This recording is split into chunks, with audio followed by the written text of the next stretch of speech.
それでも言いたいこの僕に何ができるって言うんだ窮屈な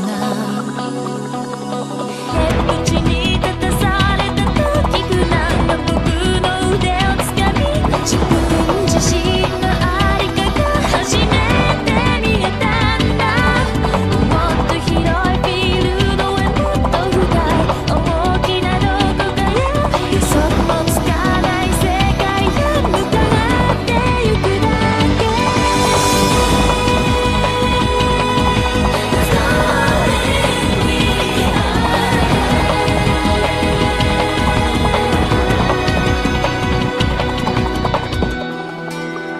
僕は僕のことが知りたい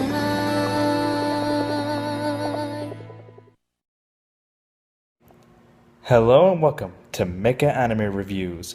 Today we're going to do something a little bit different. Today we're going to take a look at a manga. And for our first manga, we're going to take a look at Mobile Suit Crossbone Gundam. Set in between F91 and Victory Gundam, it was penned by Yoshiyuki Tomino himself, with co-writing and artwork done by Yuichi Hasegawa. It's actually pretty popular, managing to appear not only in the SD Gundam Gene Generation line of games, but also in Super Robot Wars Alpha 2 and in Another Century Episode R. Quite impressive considering it still doesn't have an anime adaptation. Let's see if it's any good. Anyway, what's the story? It is the year 0133 of the Universal Century.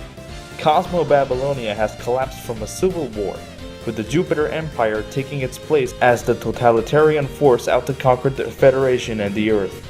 Cecily and Seabug managed to survive and change their identities. Cecily to her original name Baranona, and Seabug to Kinkado. They gather up the remnants of the Crossbone Vanguard in an effort to fight against the Empire because once again the Federation is completely useless in stopping them. The story itself follows a young boy named Tobia Aronats. He is on the Smashian on his way to the planet of Jupiter when all of a sudden the ship is attacked by the Crossbone Vanguard. He pilots a mobile suit to fight them, but once he finds out about the Empire's plans, Tobia joins the Crossbone Vanguard to fight against the Empire. Along the way, he meets Bernadette, who turns out to be the princess of the Empire, constantly trying to get her father to stop his war of conquest, and the plot goes through several twists and turns. Wait, this sounds more than a little familiar.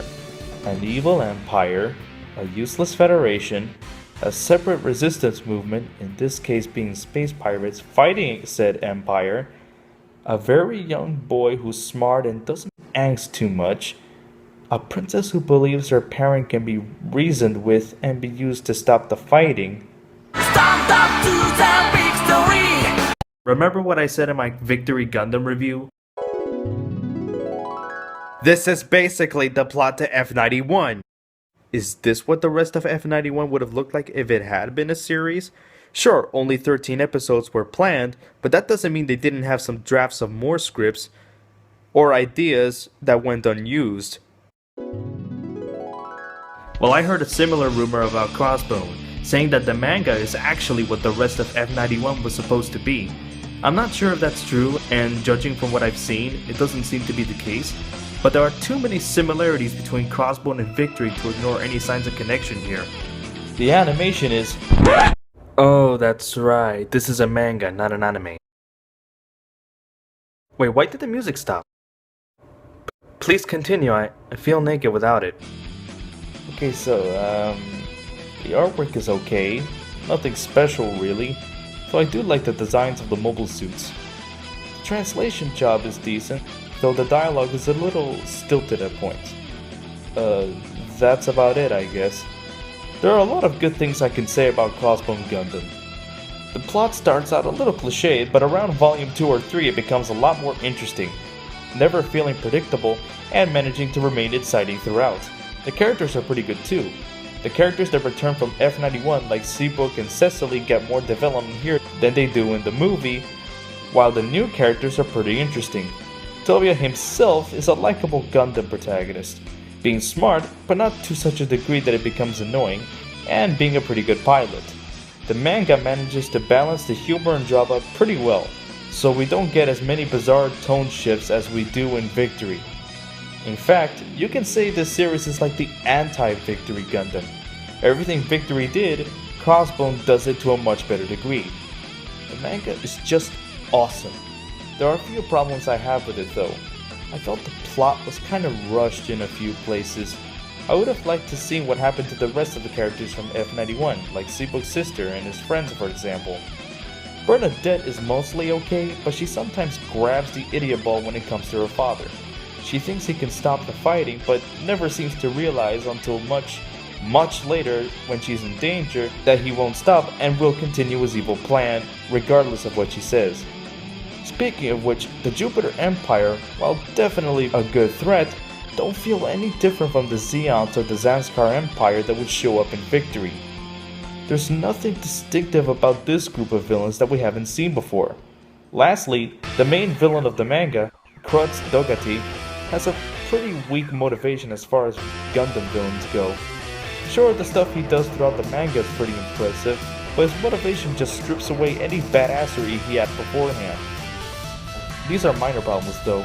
Crossbone Gundam I highly recommend you read at some point. It's got great characters, a good story, a balance of comedy and drama, and manages to fit in well between F91 and Victory. If there's ever an anime adaptation of it, then I will review that one too at some point. Oh well, see you next time on the next Mecha Anime Reviews as we continue Gundam Month with Mobile Fighter G Gundam.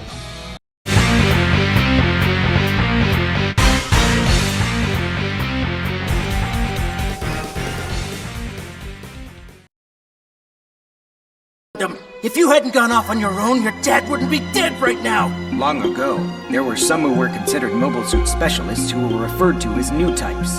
They were pretty much the most miserable lot of individuals you could ever imagine.